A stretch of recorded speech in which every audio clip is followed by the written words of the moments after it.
Hello, and welcome to this edition of the Army South News Update from the Botanical Gardens in lovely San Antonio, Texas.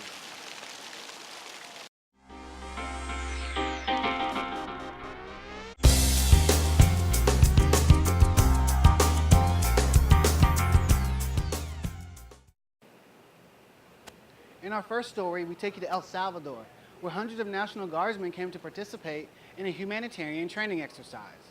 I want you to know that this exercise has been built for success.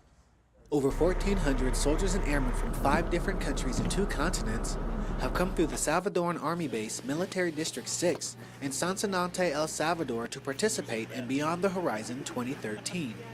We're about to start an amazing and memorable exercise here. It's going to be one of the best training events you've ever had in your life. Beyond the Horizon is a humanitarian exercise that provides some much-needed assistance to the people of El Salvador. Throughout our mission here, we'll be working on construction projects in 4 different communities out in El Salvador, conducting 2 medical exercises, 1 dental exercise, and 2 veterinarian exercises. Good. Conducting this mission will leave a lasting impression on the people of this country. The quality of their life have been increased because they have been receiving the medical treatment and beside that the medicine.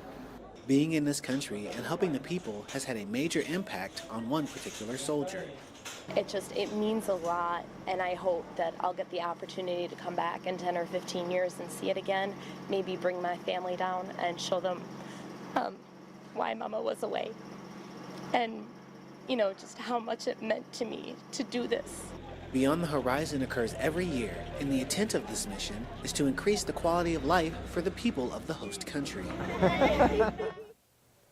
Our next story takes us to Fort Bliss, where Army South's Frederick Hoyt tells us about a conference where partner nations are learning how to make their armies more energy efficient. U.S. Army South and U.S. Southern Command co-sponsored the 2nd Annual Joint Conservation Conference in El Paso, Texas. This year's focus was sustainability and contingency bases and the Defense Department's Net Zero initiative. The primary goal of Net Zero is for an installation's level of consumption to equal what it produces in energy, water, and waste.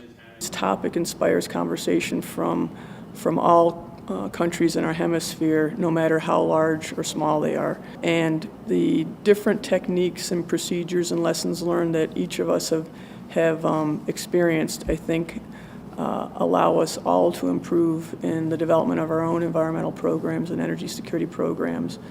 By coming together and sharing ideas, best practices, and lessons learned, the U.S. and its partner nation armies are able to enhance and improve their energy security strategy and important environmental programs. Ser honesto pienso yo que es fabuloso.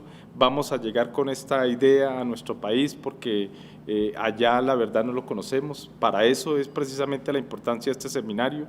Ya conocemos de qué se trata y pienso que va a ser fabuloso para llevar estas nuevas políticas para poderlas implementar en nuestra institución armada. As one of the Army's model net zero installations, Fort Bliss has made significant achievements in reducing its carbon footprint in all 3 areas of energy, water, and waste. Participants had the opportunity to tour the installation and see firsthand some of the technologies being used to achieve net zero goals and efficiencies. Reporting for Army South, I'm Frederick Hoyt.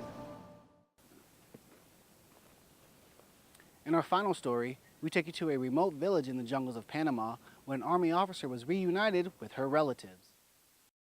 Sí, solo un día. For most soldiers, the opportunity to deploy to a foreign country and participate in a real-world training exercise is a highlight of a military career. But not many soldiers get the chance to visit with family and relatives from one's birthplace while deployed. Beyond the Horizon, a recent joint humanitarian and civic assistance mission in Panama provided Army Reserve First Lieutenant Ellen Paschal with the 327th Engineer Company from Onalaska, Wisconsin, with just such an opportunity.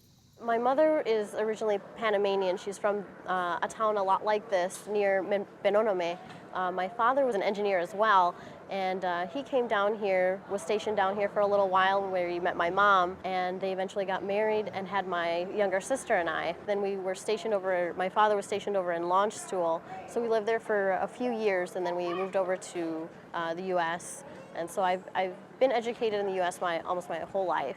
Lieutenant Paschal was thrilled not only about deploying here and working in the small village of Achote, not far from where she was born, but also about the opportunity to give something back. I just want to continue this. I mean, this is the first time I've actually been able to come back to Panama, not just to visit family, but to give back. And it's that feeling of giving back that I'm going to take with me. While to some, Wisconsin and Panama may seem like worlds apart, for this Army Reserve lieutenant, that distance was easily bridged with Army training and family memories. Reporting for Army South, I'm Frederick Hoyt. Well, that does it for this edition of the Army South News Update. For more stories like the ones on today's newscast, be sure to check out our social media sites at the link below. From everyone at U.S. Army South, I'm Sergeant Daylon Douglas. Thank you for watching.